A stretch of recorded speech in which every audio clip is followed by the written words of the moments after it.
Hi friends, இன்னைக்கு நம்ம சேனல்ல யூஸ் அண்ட் த்ரோ பாக்ஸை எப்படி மெஷர்மெண்ட் கப்பா யூஸ் பண்றதுன்னு பார்க்கலாம். மெஷர்மெண்ட் கப் இல்லாதவங்க வீடியோவை ஸ்கிப் பண்ணாம ஃபுல்லா பாருங்க, யூஸ்ஃபுல்லா இருக்கும்.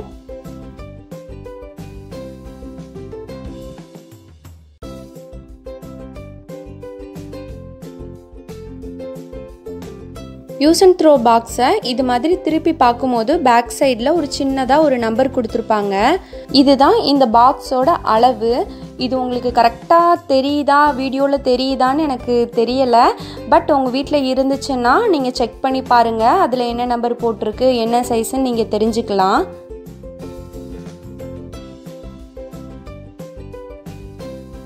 அதுக்கு அடுத்து ஸ்மால் சைஸ் பாக்ஸில் பார்த்தோம் அப்படின்னா 100 mlன்னு போட்டிருக்காங்க.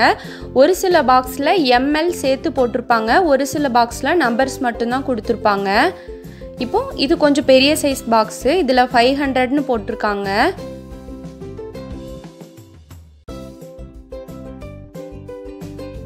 இப்போ எந்த சைஸ் பாக்ஸை எந்த மெஷர்மெண்ட்டுக்கு நம்ம யூஸ் பண்ணலான்னு பார்த்துடலாம். மெஷர்மெண்ட் கப்பில் 1/2 கப் பால் எடுத்திருக்கேன். இந்த 1/2 கப் ஃபுல்லாக பால் எடுத்துக்கணும் மெஷர்மெண்ட் கப்பில். இப்போ இதை 100 ml கப்புக்கு நம்ம மாற்றிடலாம். இருக்கிறதுலையே ரொம்ப சின்ன சைஸ் பாக்ஸ் தான் 100 ml. இதை தான் நம்ம 1/2 கப் மெஷர்மெண்ட்டுக்கு யூஸ் பண்ண போகிறோம். இப்போ பாருங்கள், இந்த 1/2 கப் பால் ஃபுல்லாக ஊற்றுனா அந்த மெஷர்மெண்ட் கப்புக்கு அந்த உள்ள ஒரு ரவுண்டு இருக்கும், அது வரைக்கும் கரெக்டாக இருக்கும். மேல் ரவுண்டு வரைக்கும் நீங்கள் அளவு எடுக்கக்கூடாது.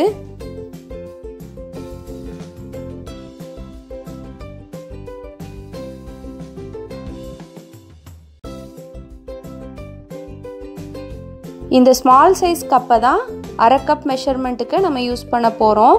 நல்லா கவனமாக கேளுங்க. அந்த உள் ரவுண்டு இருக்குல்ல, அது வரைக்கும் தான் அளந்துக்கணும். மேல் ரவுண்டு வரைக்கும் நம்ம அளவு எடுக்கக்கூடாது.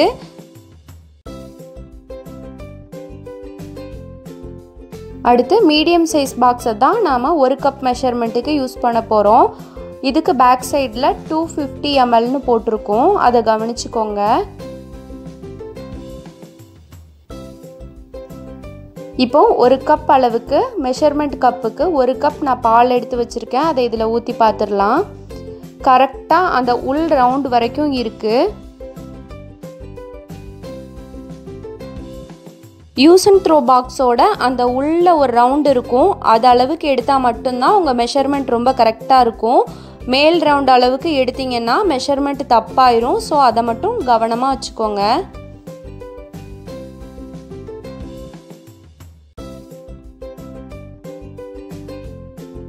இப்போ இந்த மீடியம் சைஸ் பாக்ஸில் உள்ளதை மெஷர்மெண்ட் கப்புக்கு மாற்றி காட்டுறேன். பாருங்கள் எவ்வளோ கரெக்டாக இருக்குன்னு. இதுதான் கரெக்டான அளவு. நீங்கள் இதை மட்டும் மைண்டில் வச்சுக்கிட்டு கால்குலேட் பண்ணிங்கன்னா உங்களோட ரெசிபி ரொம்ப கரெக்டாக வரும். இந்த small size box 1/2 cup, medium size box 1 cup. இதுதான் மெஷர்மெண்ட் கப்பு. இல்லைனா இதையே நீங்கள் மெஷர்மெண்ட் கப்பாக யூஸ் பண்ணிக்கலாம். அதுக்கு அடுத்து கொஞ்சம் பெரிய சைஸு, இது 2 கப் மெஷர்மெண்ட்டுக்கு நம்ம யூஸ் பண்ணிக்கலாம். இதுக்கு பேக் சைடில் 500ன்னு போட்டிருக்காங்க. ஒரு சிலதில் ml சேர்த்து போட்டிருப்பாங்க, அதாவது 500 ml அப்படி போட்டிருப்பாங்க. ஒரு சில பாக்ஸில் நம்பர்ஸ் மட்டும் கொடுத்துருப்பாங்க. இருக்கிறதுலையே லார்ஜ் சைஸ் பாக்ஸில் 500 ml போட்ட பாக்ஸில் 2 கப் மெஷர்மெண்ட்டுக்கு நம்ம யூஸ் பண்ணிக்கலாம். இப்போ லாஸ்ட்டாக ஒரு தடவை ரிமைண்ட் பண்ணிக்கிறேன். இருக்கிறதுலையே ஸ்மால் சைஸ் பாக்ஸை நம்ம 1/2 கப் மெஷர்மெண்ட்டுக்கு யூஸ் பண்ணணும். மீடியம் சைஸ் பாக்ஸை 1 கப் மெஷர்மெண்ட்டுக்கு யூஸ் பண்ணணும். கொஞ்சம் பெரிய சைஸ் பாக்ஸை 2 கப் மெஷர்மெண்ட்டுக்கு யூஸ் பண்ணணும். 1/4 கப் மெஷர்மெண்ட்டுக்கு நம்ம இருக்கிறதுலையே சின்ன சைஸ் பாக்ஸு 1/2 கப் பாக்ஸில் பாதி அளவு எடுத்துக்கலாம். இது மாதிரி லிக்யூடான ஐட்டம் மெஷர் பண்ணுறதுக்கு மட்டும் இல்லாமல் மாவு பொருட்கள், தானியங்கள் அளக்கிறது கூட நம்ம இதே கப்பையே இதே மெஷர்மெண்ட் அளவுக்கு நம்ம யூஸ் பண்ணிக்கலாம்.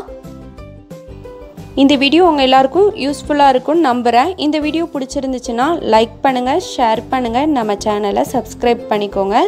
Thank you friends.